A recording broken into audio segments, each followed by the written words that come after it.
اعوذ باللہ من الشیطان الرجیم بسم اللہ الرحمن الرحیم۔ ذوالقرنین کے بارے میں آپ کو بتا چکا ہوں کہ ان کا نام تاریخ میں جو مشہور ہے وہ کیخسرو یا سائرس،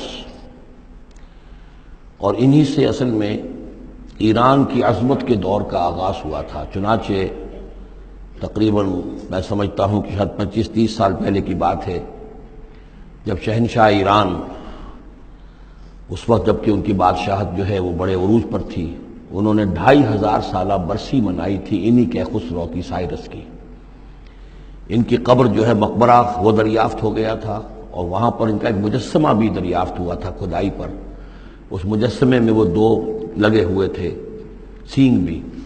اس موضوع پر سب سے پہلے مولانا ابوالکلام آزاد مرحوم نے، جو اپنی ترجمان القرآن کے نام سے انہوں نے مختصر ترجمہ اور تفسیر لکھی ہے، اس میں بڑے تفصیلی نوٹس لکھے ہیں۔ سب سے پہلے اہل علم کے حلقے میں ان کے بارے میں جو معلومات ہیں وہ ان کے ذریعے سے آئی ہیں۔ اب یہ تقریباً یونیورسلی ایکسیپٹڈ ہے۔ پھر سوال پیدا ہوتا ہے کہ ان سے کیا دلچسپی یہود کو تھی، تو وہ بھی سمجھ لیجئے کہ نبوکدنضر نے 587 قبل مسیح میں حملہ کیا تھا فلسطین پر، اور نبوکدنضر عراق کا بادشاہ تھا۔ اس مڈل ایسٹ کو ذہن میں رکھیے کہ میڈیٹرینین کے بالکل ساتھ ہے ملک شام، اور شام ہی کا ایک علاقہ فلسطین ہے۔ اس وقت جو ہے یہ فلسطین اور اسرائیل اور شرق اردن اور ویسٹ بینک اور لبنان، یہ سب مل کر جو ملک بنتے ہیں، در حقیقت یہ شام عرب ہے، یہ شام ہے۔ پھر اس کے مشرق میں یہ عراق عرب یا عراق ہے، اور اس کے مشرق میں پھر ایران ہے۔ تو عراق کا بادشاہ تھا جس نے حملہ کیا تھا یروشلم پر، تباہ و برباد کیا، اور ان کو قیدی بنا کر لے گیا۔ کیپٹیوٹی کا دور ان کا تقریباً 150 برس کا ہے۔ لیکن اس عرصے میں ایران میں یہ شخصیت ابھری کیخسرو کی یا سائرس کی۔ اس نے پھر فتوحات کا دائرہ شروع کیا، تو سب سے پہلے عراق کو فتح کیا، بیبیلونیا کو، اور یہاں پر جو یہ اسیر تھے یہودی، ان کو اجازت دے دی کہ تم واپس جاؤ، اپنا یروشلم آزاد کرو، اپنے جا کر آباد کر لو دوبارہ۔ تو گویا کہ یہ محسن ہیں ان کے، ذوالقرنین جو ہیں ان کے محسن ہیں، جن کی وجہ سے، کہ جن کے ذریعے سے اللہ تعالیٰ نے انہیں بیبیلونیا یعنی عراق کی کیپٹیوٹی، جو ان کی اسارت کا دور تھا، اس کو ختم کیا، آزادی ملی، اور پھر یہ واپس آئے۔ حضرت عزیر علیہ السلام کے ساتھ قافلہ آیا ہے، اور وہ تقریباً پھر انہوں نے آ کر یہاں اثر نو اس شہر کو بھی آباد کیا، اور ہیکل جو ہے حضرت سلیمان علیہ السلام کا بنایا ہوا جو عبادت خانہ تھا، اس کو دوبارہ تعمیر کیا۔ اس اعتبار سے ذوالقرنین جو ہے وہ ان کی تاریخ میں ایک معروف شخصیت ہے۔ تاریخ سے معلوم ہوتا ہے کہ انہوں نے پھر ایران کی پہلی حکومت کو کنسولیڈیٹ کر کے پارس اور مادہ کو ملا کر ایک سلطنت ایران بنائی۔ پھر ان کی فتوحات کے 3 دائرے ہیں۔ مغرب کی طرف میڈیٹرینین تک پورا علاقہ فتح کر لیا۔ مشرق میں پھر یہ ہمارا جو مکران تک کا علاقہ ہے، یہ سارا کا سارا علاقہ ایران کے ساتھ ہی ملتا ہوا ہے، بلوچستان، مکران، یہ پورا علاقہ انہیں فتح کیا۔ ایک مہم ان کی شمال کی طرف گئی، بحیرہ کیسپین جو ہے، اور ادھر سے جو وہ بلیک سی ہے، بحیرہ اسود، ان دونوں کے درمیان جو پہاڑی سلسلے ہیں، یہ شمال کی طرف جو ہے تیسری مہم گئی۔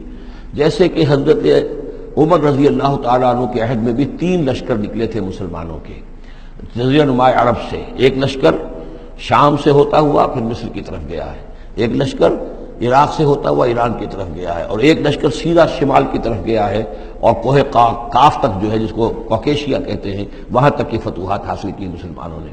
تو تقریباً یہی سمجھیے کہ ایک بلو پرنٹ تھا، جو کہ یعنی ہمارے اس دور خلافت راشدہ سے جو سمجھیے کہ لگ بھگ کوئی 2000 سال قبل جو ہے یہ واقعہ پیش آیا ہے، یا بلکہ اس سے کم، کوئی 1500 سال قبل یہ واقعہ پیش آیا ہے۔ اور یہ ذوالقرنین جو ہے یہ یہاں پر ایک بڑی عظیم سلطنت کے بانی بنے، لیکن نیک آدمی تھے۔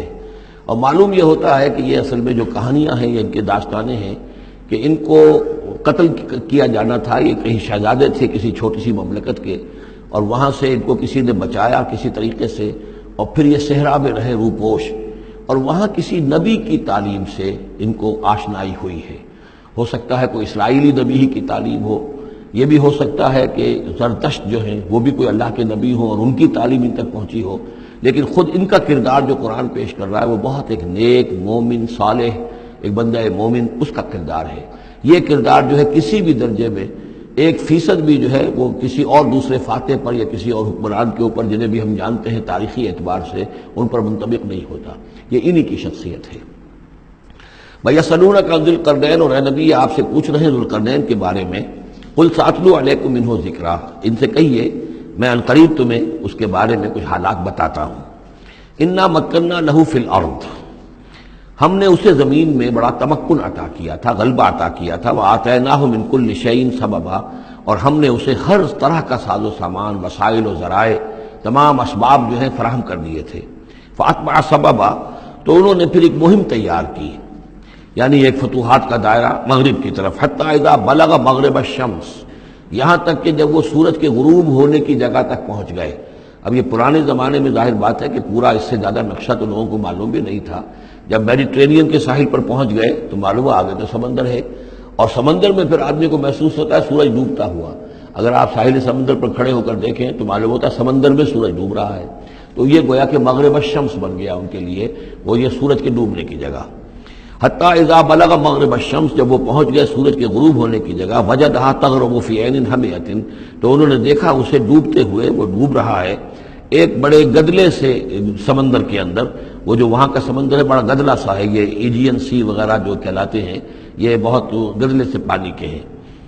ووجد عندها قوما، اور وہاں انہوں نے ایک قوم کو پایا مراد یہ کہ اس قوم پر انہیں فتح ہوئی، جنگ ہوئی، انہوں نے ان کو شکست دی، اور وہ قوم گویا کہ اب ان کے رحم و کرم پر ان کی گویا کہ وہ محکوم ہو گئی.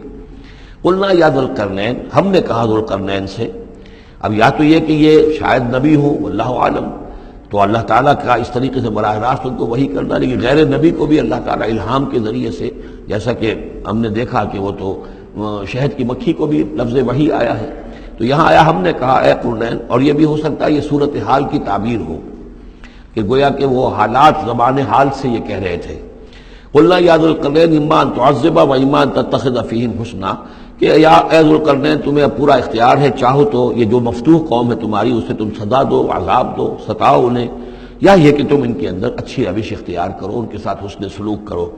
قال، انہوں نے کہا اما من ظلم، جو کوئی ظالم ہے، بے انصاف ہے، ہو سکتا ہے اس سے مراد کفر اور شرک بھی ہو. فسوف نعذبہ ثم یرد الی ربہ فیعذبہ عذابا نکرا، تو اسے تو ہم عذاب دیں گے، سزا دیں گے، اور پھر وہ لوٹایا جائے گا اپنے رب کی طرف، پھر اس کا رب اس کو عذاب دے گا جو اصل عذاب ہے، برا عذاب، سخت عذاب.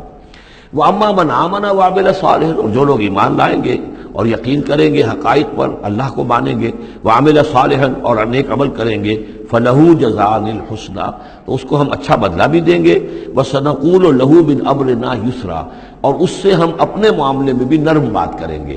یعنی یہ کہ ان سے ٹیکس اگر لینے ہیں تو نرمی کے ساتھ لیں گے، جو مفتوحہ ممالک کے ساتھ معاملہ ہوتا ہے تو ہم ان کے ساتھ نرمی کا سلوک کریں گے جو ایمان لے آئیں گے.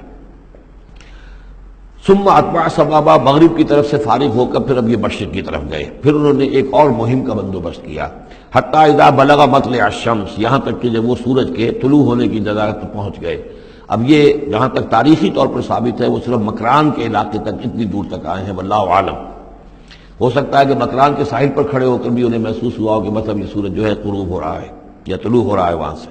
مطلع الشمس، تو وہاں جب پہنچے وجدہا تطلع علی قوم لم نجعل لہم من دونہا سترا، تو انہوں نے پایا اس کو کہ وہ طلوع ہوتا ہے ایک ایسی قوم پر کہ جس کے لیے ہم نے آفتاب سے کوئی اوٹ نہیں رکھی ہے. یعنی یہاں کے جو قبائل تھے، گیڈروسیا وغیرہ یہ کہلاتا تھا اس زمانے کے اندر، یہ وحشی قبائل تھے، ان کو ابھی چھت بنانے کا فن نہیں آیا تھا. یعنی گھر جو ہوتے تھے وہ صرف دیواریں کھڑی ہوتی تھیں، کہ جو خالی پلاٹ ہے زمین کا اس میں یہ دیوار کھڑی ہے، یہ میرا گھر ہے، یہ تمہارا گھر ہے، لیکن گھر میں چھت وغیرہ کا بھی کوئی تصور ان کے ہاں نہیں تھا. ظاہر بات ہے کہ چھت ڈالنا جو ہے یہ تو ایک تمدن کے ارتقاء کے دور کی علامت ہے. تو وہ بغیر کسی سورج کے سائے کے وہ اپنی زندگی گزارتے تھے. کذالک، ایسا ہی ہوا وہاں بھی، یعنی جو پہلے ہوا تھا کہ یہاں بھی معاملہ وہی ہوا کہ اللہ تعالیٰ نے اختیار مطلق انہیں دیا، فتح دی. لیکن انہوں نے یہاں بھی یہی کہا کہ جو نیک لوگ ہوں گے ان کے ساتھ ہم نرمی کریں گے، اور جو شریر ہوں گے ان کو ساتھ سزا دیں گے. وقد احطنا بما لدیہ خبرا، اور ہمیں پوری طرح معلوم ہے کہ جو وہاں اس کی خبر ہوئی اور جو بھی حالات وہاں گزرے، جو ماجرا وہاں ہوا. صدق اللہ العظیم.